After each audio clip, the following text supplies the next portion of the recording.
Y queremos hablarle directamente a las mamás, a los papás. ¿Cuántas veces le ha tocado o le ha pasado a usted con sus hijos más pequeñitos que se despiertan por una pesadilla?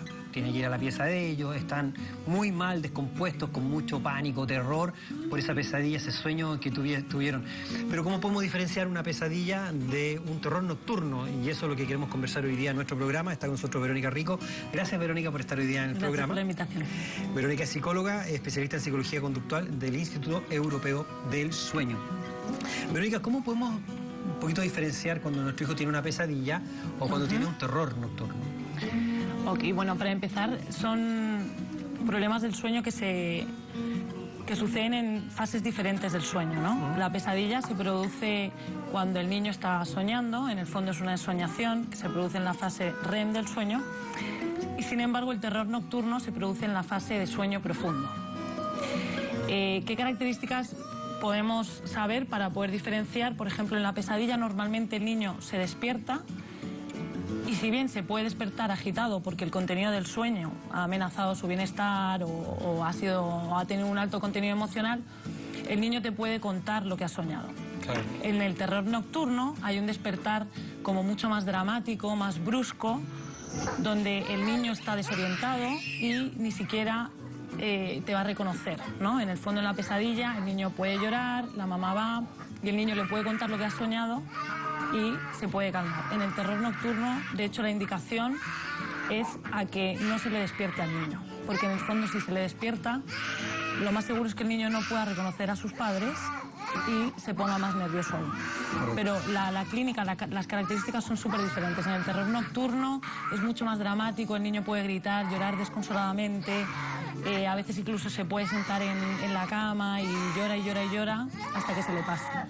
Pero lo importante es que los padres no vayan a despertarle cuando es un terror nocturno. ¿Cómo hasta ahí, por ejemplo? Si tú dices, lo describes clarísimo, yo creo que nos ha pasado, tu hijo está sentado en la cama, está llorando, realmente una situación muy angustiosa, y lo primero como papá, ¿no es cierto?, es ir a abrazarlo y tranquilo, estamos contigo y todo el cuento. Claro. Pero hasta ahí, ¿cómo puedes diferenciar? ¿Está con sus ojos cerrados? ¿Cómo podemos diferenciar ahí?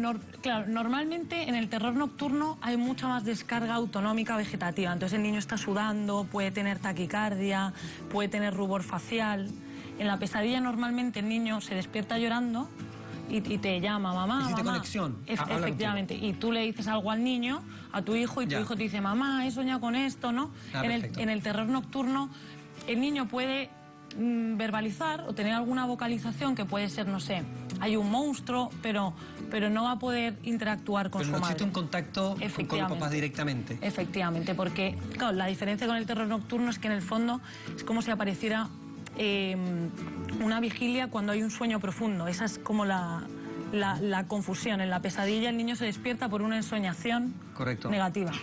Pero tú señalabas que esto se produce en el sueño profundo, y en el sueño profundo nuestro sistema está preparado para desconectarnos muscularmente, digamos, para no tener movimiento. ¿Obedece a esto? ¿El niño está bloqueado de poder moverse o mover sus brazos? Claro, al revés. En la primera, claro, el sueño tiene 3 fases, la fase N1, N2, N3 y luego viene la fase REM. Las subfases N1, N2, N3 tenemos tono muscular. Pero en la fase del sueño profundo N3 nuestro cerebro está dormido y tenemos tono muscular. En la fase REM, que es donde se producen las pesadillas, es donde nuestro cerebro está activo, pero no tenemos tono muscular. No muscular, exacto. Efectivamente. Esa, por ejemplo, es otra de las diferencias, ¿no? Que en la pesadilla muy raramente debe de aparecer un movimiento estereotipado o algo, sino que más bien el niño se despierta y grita o llora, pero pide ayuda. Y entonces en la fase, en el tema en el terror nocturno, perdón, sí tenemos movimiento. Entonces sí se puede mover todo. Sí, no es un sonambulismo. Eso te iba a preguntar. ¿Qué diferencia hay con el sonambulismo? Mira... ¿Comparten algunas cosas? Claro, comparten algunas cosas, sobre todo, por ejemplo, comparten la fase del sueño donde se da, que es la fase N3 de sueño profundo, de ondas lentas, ¿no?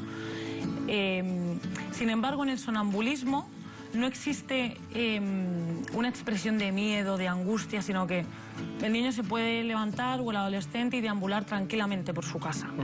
Comparte también que en el fondo la indicación es a no despertarles, pero sí a que cuando tú lo escuches puedas ir y prever que el niño no se va a chocar contra la esquina de la mesa, ¿no? y tomar ciertas medidas como de protección, por así decirlo. Quiero reforzar el concepto que tú señalabas, Verónica, y es por qué no despertarles, para que aclaremos eso, para las personas que están viendo el programa. Es importante no despertarles porque porque uno puede intentar despertarles, sobre todo en el sonambulismo, y puede ser muy difícil despertarles, ¿vale? Porque ellos en el fondo están en un sueño profundo. Correcto. Y porque si les despertamos y ellos se despiertan y nos ven, no nos van a reconocer y se van a asustar aún más. Y eso va a producir mayor angustia, seguramente mayor llanto y sobre todo para los padres, ¿no?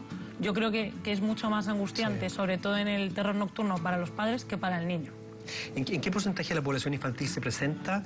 ¿Y esto es parte de un periodo de nuestra infancia que después pasa? Sí, normalmente sí. A ver, por partes. Los terrores nocturnos, si bien pueden aparecer a los 18 meses, aparecen desde los 4 años hasta los 8 aproximadamente. Y existe un 10% de prevalencia infantil.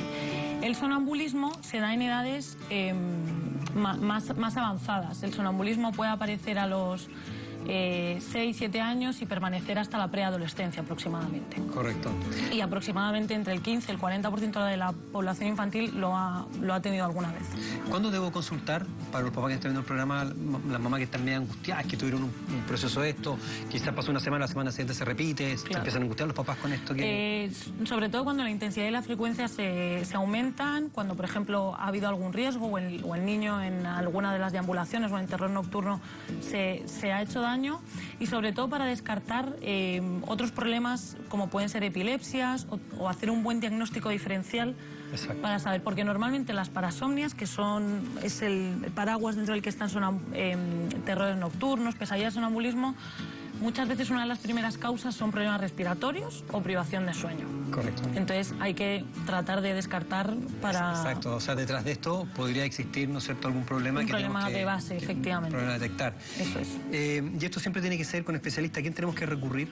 La mamá, porque también hay confusión. ¿A quién voy cuando tengo este problema?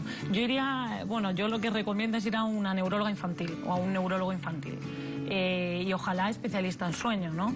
El neurólogo es el que se ocupa de todo ese tipo de trastornos, pero mejor aún si es especialista en sueño e infantil, ¿no? Normalmente, no siempre, pero normalmente el instrumento de tamizaje es poder pedirle un examen de polisonografía o de videopolisonografía donde se le monitorea al niño una noche y ahí ir descartando, ir viendo cuál puede ser el tratamiento de elección para ese niño. Correcto. Verónica, muchísimas gracias por estar hoy día con nosotros en el programa. Muchas gracias por la invitación. Tus consejos y por supuesto muchas gracias al Instituto Europeo del Sueño. ¿Página web del instituto?